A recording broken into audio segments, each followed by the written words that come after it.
हाँ जी, let's start the class.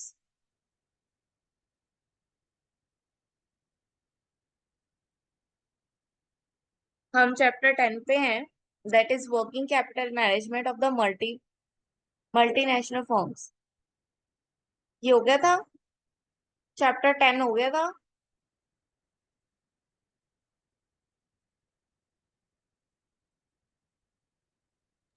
No ma'am. पता नहीं मैम, शायद मैं एक दिन आई नहीं थी, उस दिन हुआ हो तो पता नहीं।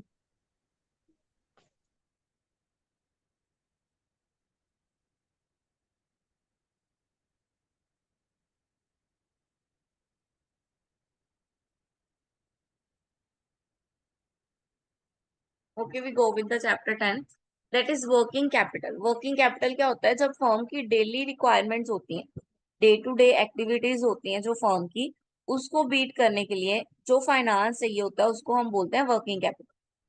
ठीक है। लाइक अगर हमने ट्रांसपोर्टेशन का कोई खर्चा करना है, ठीक है, यानी कि या फिर कोई मेंटेनेंस की नीड पड़ गई, किसी मशीनरी कोई खराब हो गई ऑन द स्पॉट, या मशीनरी में कोई जो डालते हैं सामान चाहिए होता है, उसमें से कोई सामान चाहिए हो गया। ठीक है, तो वो डेली नीड्स है, तो उसको फुलफिल करने के लिए हमारे पास जो पैसे लगते हैं दैट इज वर्किंग कैपिटल।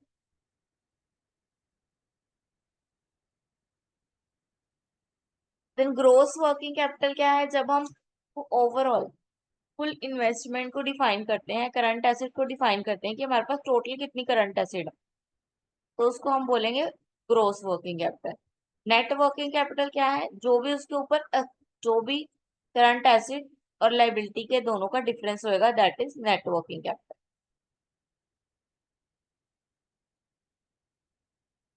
ठीक है, gross working capital current asset को ही बोलते हैं, और net working capital current asset में से लाइबिलिटी को माइनस करेंगे तो नेट वर्किंग कैपिटल। ठीक है, ये देखो, net working capital current asset minus current liability. Then operation cycles क्या रेफर करता है?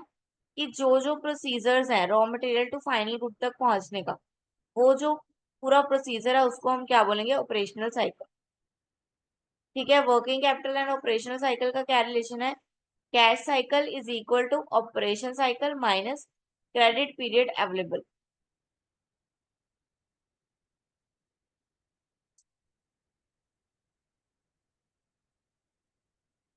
ठीक है, the length of cash cycle, अगर लॉन्गर होएगा कैश साइकिल तो वर्किंग कैपिटल की रिक्वायरमेंट भी लार्ज होगी।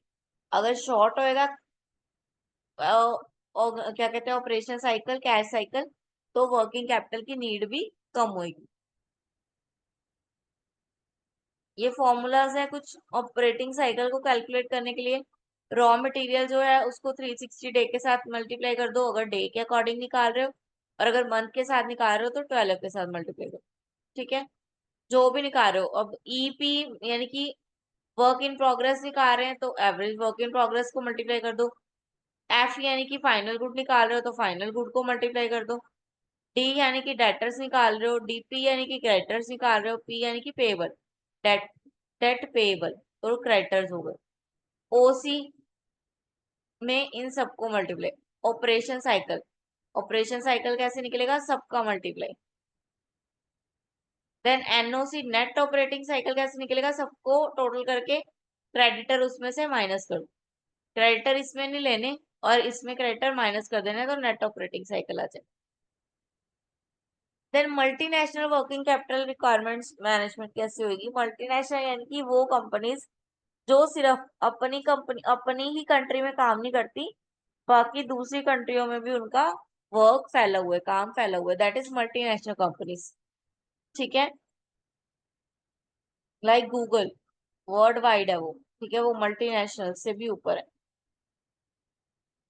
तो सबसे पहले वर्किंग कैपिटल की रिक्वायरमेंट कहाँ है? इनको इन्वेंट्री मैनेज करनी, इन्वेंट्री को मैनेज करने में डे टू डे होल्डिंग को, कैरिंग को, तो हमें वर्किंग कैपिटल की रिक्वायरमेंट रहती है। Then cash management, cash management system बनाना पड़ेगा। ठीक है, सेंट्रलाइज करना पड़ेगा कंपनी को एक जगह पे, यानी कि हम बोलते हैं ना host company, headquarter, that is headquarter होते हैं जो कैश को मैनेज करते हैं।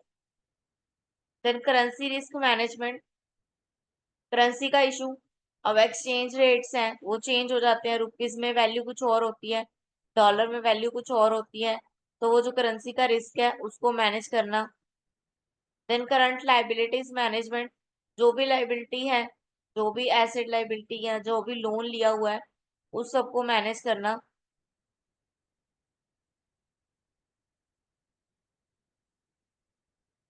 देन 4 फैक्टर है कैश मैनेजमेंट के। फर्स्ट आ गया cash planning, managing the cash flow, optimum cash level, then investing plus cash, surplus cash. ठीक है, 4 सेक्टर्स यानी कि प्रोसेस आ गई कैश मैनेजमेंट। सबसे पहले क्या करो, कैश को प्लान करो, फिर उसको मैनेज करो, फिर ऑप्टिमम लेवल तक लेके जाओ। देन लास्ट में अगर सरप्लस, जो हमारे पास सरप्लस बच गया, यानी कि जो एक्स्ट्रा कैश बच गया, उसको इन्वेस्ट करो।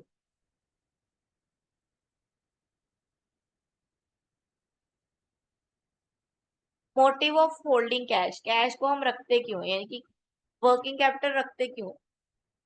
Transactional movies motive, transactional motive यानी कि जो ट्रांजेक्शन करनी पड़ती है डेली टू डेली। ठीक है, किसी को पैसे देने हैं, किसी से पैसे लेने हैं, उसके लिए कैश चाहिए होता है। प्रीकॉशनरी मोटिव, कुछ प्रिकॉशंस लेके चलते हैं, यानी कि हम सोच के चलते हैं, मान लो आज अगर एक मशीनरी खराब हो भी जाती है, तो उसको ठीक कराने के लिए हमारे पास आज के आज पैसे होने चाहिए। देन स्पेक्यूलेटिव पर्पस, कुछ एक्स्ट्रा एडवांटेज लेने के लिए, मान लो एकदम से बिजनेस में कोई नया क्लाइंट आ गया, ठीक है, बट वो क्या कह रहा है कि कुछ एडवांस पेमेंट देनी पड़ेगी, फिर हम आपका लेंगे, प्रोडक्ट लेंगे, तो वो क्या है, स्पेक्युलेटिव है। तो हम उसको एडवांस देने के लिए, उसके साथ डील करने के लिए हमें कैश चाहिए होता है। ठीक है, कंपनसिएशन मोटिव, कंपनसिएट करना है, बैंक के साथ लोन वगैरह देने हैं, बैंक की किस्तें देनी है, तो वो भी डे टू डे चाहिए होती है। कैश फ्लो को मैनेज करने के लिए, कुछ इनफ्लो भी तो होना चाहिए, सारा आउटफ्लो ही है, सारा हमने बैंक में ही डाल रखा है, हमारे पास इनफ्लो ही नहीं है कैश का। देन कैश मैनेजमेंट के मॉडल्स आ गए। टू टाइप्स ऑफ मॉडल्स हैं। फर्स्ट आ गया बर्नौल का मॉडल, सेकंड आ गया मिलर का मॉडल। बर्नौल का मॉडल क्या कहता है कैश फ्लो में, ये बोलता है the model trades off between opportunity cost and carry cost and holding cost and the transitional cost. ठीक है, इसने किस कॉस्ट के बारे में मेन मोटिव रखा है इसका, किसके बारे में, opportunity, carrying, holding and transitional cost.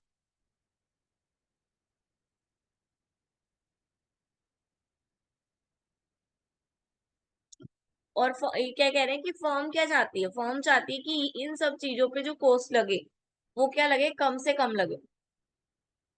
ठीक है, मिनिमम से मिनिमम लगे। कुछ एजम्पशंस हैं कि कैश जो नीड है उसकी फर्म ही फुलफिल करेगी। ठीक है, सर्टेन होएगा सब कुछ, टाइम पीरियड भी दिया होगा, होल्डिंग की जो अपॉर्चुनिटी है वो भी होगी, कांस्टेंट होगी। अपॉर्चुनिटी कॉस्ट जो होगी होल्डिंग कैश की, वो कांस्टेंट होगी। ट्रांजिशन कॉस्ट जो होगी, वो converting security into cash is known as remain constant, ये भी कांस्टेंट होगी। ट्रांजिशन कॉस्ट भी कांस्टेंट, अपॉर्चुनिटी कॉस्ट भी कांस्टेंट। देन ये क्या बोल रहा है, फॉर्मूला क्या आ गया, C is equal to 2 a into F divide by O. C क्या है, ऑप्टिमम बैलेंस, बैलेंस करने के लिए। ए क्या है, कैश डिस्ट्रीब्यूशन, कितना कैश डिस्ट्रीब्यूट हो रहा है, जितनी फिक्स कॉस्ट है उसको अपॉर्चुनिटी कॉस्ट के साथ डिवाइड कर दो। इसके थ्रू हम क्या निकाल लेंगे, बर्नौल के मॉडल से कैश मैनेजमेंट कर लेंगे।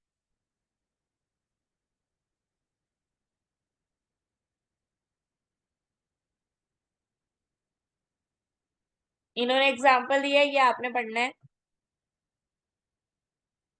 देन मिलर का मॉडल आ गया। मिलर का मॉडल क्या बोल रहा है, जो भी कैश मैनेजमेंट है, ठीक है, ऑपरेशन में जो भी कैश कैश है उसको वेल मैनेज करो। ठीक है, कंपनीज की जो मैनेजमेंट होनी चाहिए कैश को लेके, वो फ्लक्चुएट होती रहती है डेली। ठीक है, तो उसको प्रॉपरली मैनेज करो। दो लिमिट्स बनाओ, एक अपर लिमिट बनाओ, एक लोअर लिमिट बनाओ, और उस कैश को उसी बैलेंस के साथ उसके बीच में ही रखो। ठीक है, अपर लिमिट से ऊपर नहीं जानी चाहिए, लोअर लिमिट से नीचे नहीं आनी चाहिए।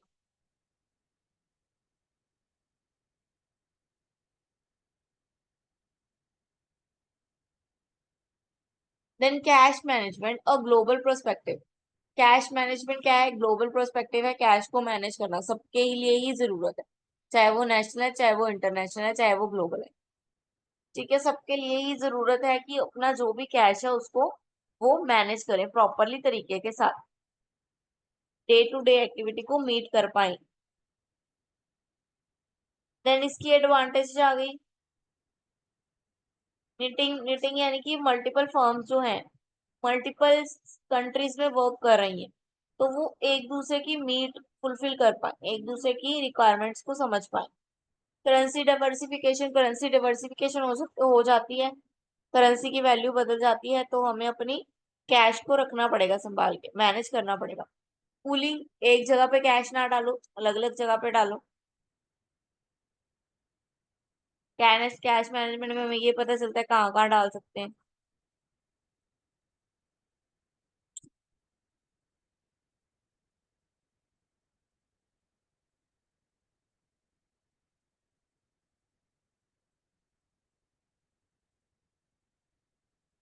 ठीक है, कैश मैनेजमेंट का चैप्टर कंप्लीट हो गया।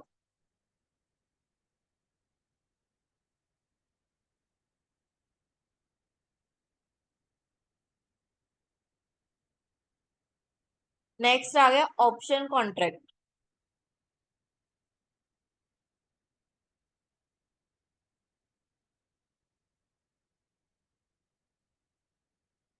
हाँ जी, ऑप्शन कॉन्ट्रैक्ट क्या होता है?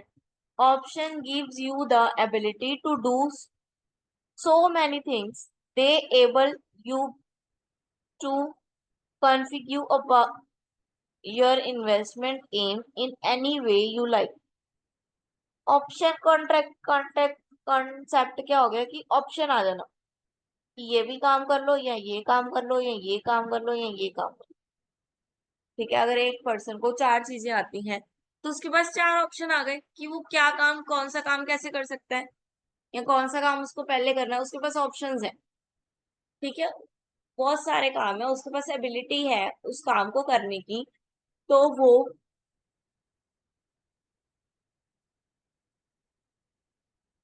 तो इन शॉर्ट उसके पास क्या आ गए? ऑप्शंस आ गए उस काम को करने के।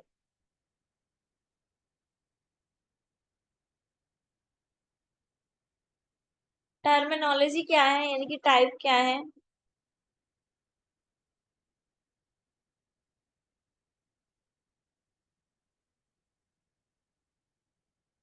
First is call option and put option, ये हमें शेयर्स मार्केट के अंदर देखने को मिलता है, call option and put option. Call option क्या है कि राइट टू बाय, हम क्या बाय करें। कॉल ऑप्शन यानी कि कॉल कर रहे हैं, बाय करने के लिए कॉल कर रहे हैं, ऐसे समझ लो। तो कॉल यानी कि बाय करना, राइट बाय करना, राइट चीज को बाय करना, राइट एसेट को, राइट शेयर को बाय करना। और पुट ऑप्शन क्या है? उसको राइट टाइम पे सेल करना। ठीक है, राइट टाइम पे उसको सेल करना, तो वो पुट ऑप्शन हो गया। देन बायर और होल्डर, जो खरीद रहे हैं, जो रख रहे हैं अपने पास, वो बायर हो गए, होल्डर हो गए। राइटर और सेलर, जो बेच रहे हैं उसको, वो सेलर हो गए और राइटर हो गए। Then option premium, the writer is entitled to charge a fees upfront, this upfront amount is called the premium। हाँ जी, जैसे हमने शेयर्स में पढ़ा ही था कि हम 10 रुपए की चीज 12 में दे रहे, 2 रुपए ज्यादा दे रहे। क्यों दे रहे हैं? क्योंकि सामने वाला उसको लेने के लिए तैयार है, डिमांड है हमारी चीज की। तो जब हम सेल करते हैं तो सेलर को राइट है, राइटर को राइट है कि वो कुछ फीस रख ले अपनी, और जो वो फीस अपने लिए रखता है extra, that is premium. Then strike price क्या है? जहाँ पे बायर और सेलर दोनों अग्री कर जाते हैं बेचने और खरीदने के लिए।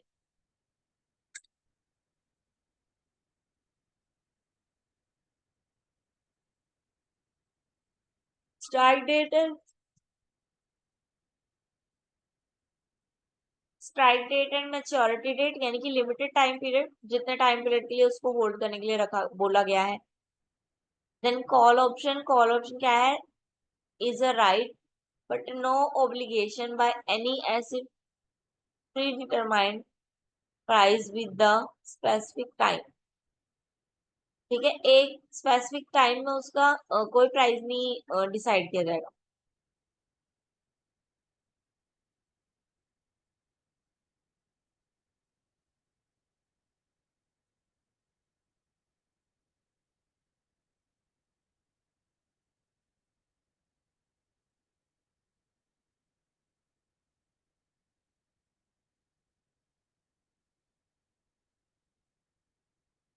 हाँ, तो कॉल ऑप्शन जो है उसमें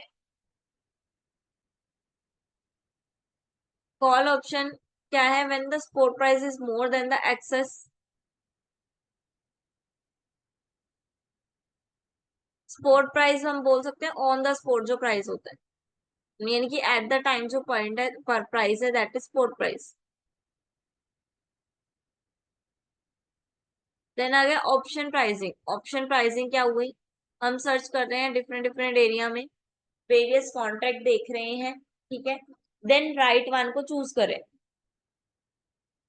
कपड़े लेने भी जाते हो तो डिफरेंट डिफरेंट ड्रेसेस देखते हो ना, फिर जो सबसे अच्छी लगती है उसको सिलेक्ट करो, वही option pricing. Different different prices देख रहे हो आप, जो प्राइस आपको सुटेबल लग रहा है आप उस पे ऑप्शन ऑप्शन प्राइसिंग कर रहे हो।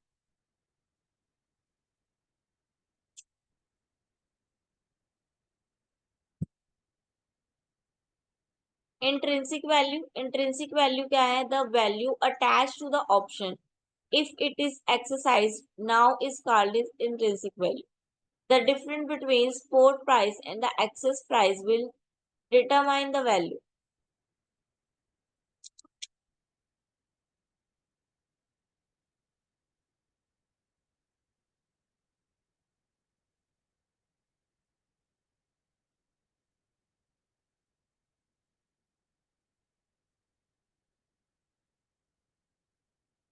इंट्रिंसिक वैल्यू क्या है, इंट्रिंसिक वैल्यू नेगेटिव नहीं हो सकती पहली बात तो कभी भी, ठीक है।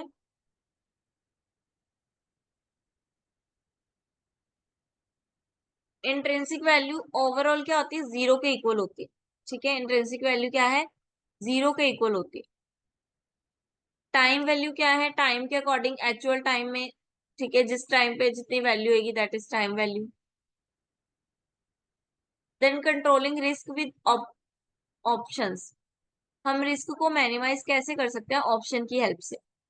कैसे कर सकते हैं, वेरियस स्ट्रेटेजीज हैं जिसके थ्रू हम अपने ऑप्शन को ऐसे अरेंज करें कि हमारा जो रिस्क है वो क्या हो जाए, मिनिमाइज हो जाए, सबसे कम हो जाए। जिसकी हैजिंग स्ट्रेटेजी, हैजिंग करना, ठीक है, एक जगह पर सारा पैसा ना लगाना, अलग अलग जगह पे लगाना। लॉन्ग पुट करना, लॉन्ग टर्म के लिए हमने पैसा लगा दिया, ठीक है, छोड़ दिया पैसा लगा के, भूल गए, ठीक है, 10-15 साल बाद उसकी वैल्यू चेक करना।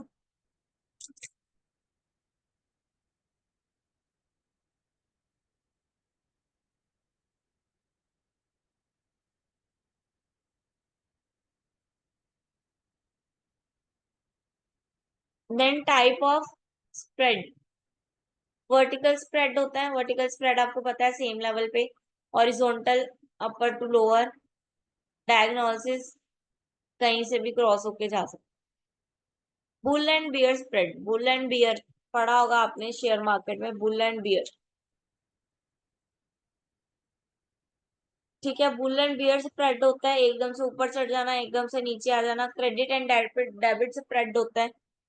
स्वैप, स्वैप यानी कि चेंज हो जाना, वैल्यू चेंज होना, करेंसीज जो होती हैं एक दूसरे के साथ एक्सचेंज होना, दैट इज स्वैप।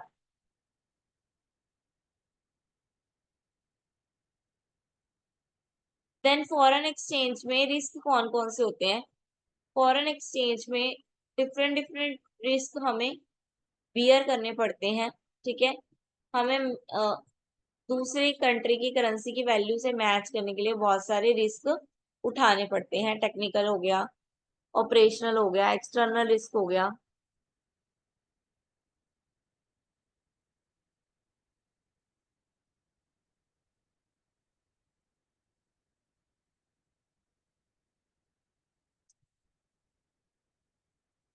देन ये इन्होंने कुछ एग्जांपल्स दिए हुए हैं, आप एग्जांपल्स पढ़ सकते हो खुद ही, तो आप एग्जांपल्स खुद पढ़ोगे कल, कल आपने एग्जांपल्स पढ़ के आने हैं सबके, ठीक है। जिसका नहीं समझ में आएगा वो मुझसे पूछ लेना। Then hedging through future contract. Future contract में हैजिंग कर रहे हैं हम, ठीक है, बाय और सेल कर रहे हैं इन फ्यूचर, ठीक है, फ्यूचर में कर रहे हैं। बाय हमने मतलब अभी बोल दिया, लेकिन खरीदेंगे कब? फ्यूचर में, फ्यूचर डेट में।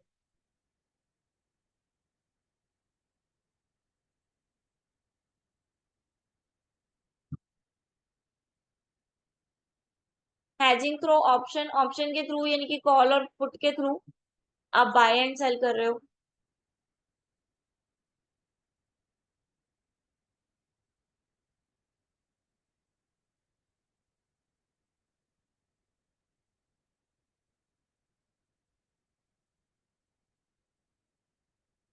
हाँ जी, प्रॉब्लम्स क्या आती हैं इन सबको करने के लिए? फ्यूचर को, ऑप्शन को, कैपम को, बिड आस्क प्राइस को, ठीक है। बिड आस्क प्राइस यानी कि बिड के टाइम पे बिड लगाते हैं ना, उस टाइम पे जो प्राइस वो मांगा जाता है।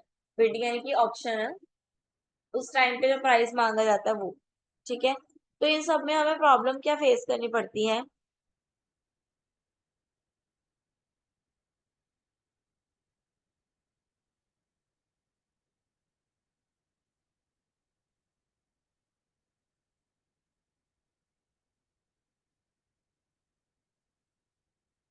इन्होंने बताए हैं अलग अलग। जैसे फर्स्ट इन्होंने बताया 2 month future contract trade on the NSE, the cost of finance is 10% and the dividend yield of on Nifty is 2%. The spot value of Nifty is 6. What is the fair value of the future contract? ये तो future contract निकाला गया है इनमें। Ma'am NSE national stock exchange. ये capital asset pricing model, कैपम।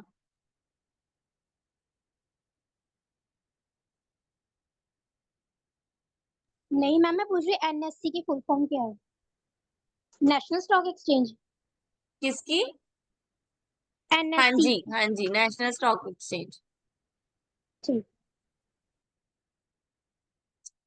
ये बेटा examples हैं, ये आप एक बार पढ़ो, ये क्वेश्चंस हैं, ठीक है, एग्जांपल्स दिए हुए हैं कि आपने बिड प्राइस आपके पास 40 to 45 है, ठीक है, यूएस में। तो what is bid ask spread? तो बिड आस्क स्प्रेड कैसे निकालोगे? 40 to 45 की रेंज है, यानी कि 40 to 45, 45 को पहले 100 से करेंगे, दैट इज 1.23।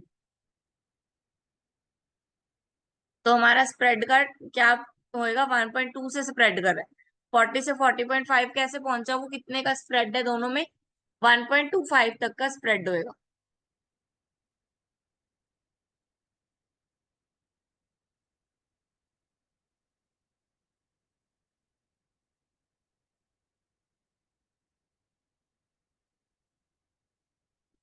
ये सब बताया होता है कि स्पॉट प्राइस कैसे है, ट्रेड प्राइस कैसे है।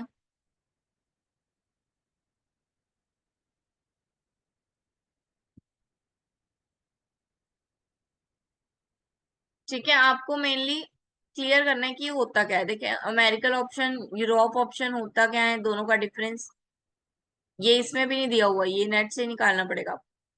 In the money, out the money, option spread जो हमने पढ़ा, स्वैप कॉन्ट्रैक्ट जो हमने पढ़ा ऊपर।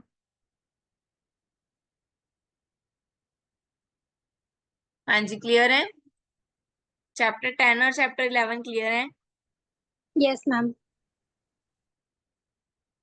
एक बार आप इनके एग्जाम्पल्स जरूर करना, चैप्टर 11 के एग्जाम्पल्स एक बार आप जरूर करना, ताकि आपकी जो क्लैरिफिकेशन है वो थोड़ी और बढ़ जाए, ठीक है। ठीक है मैम।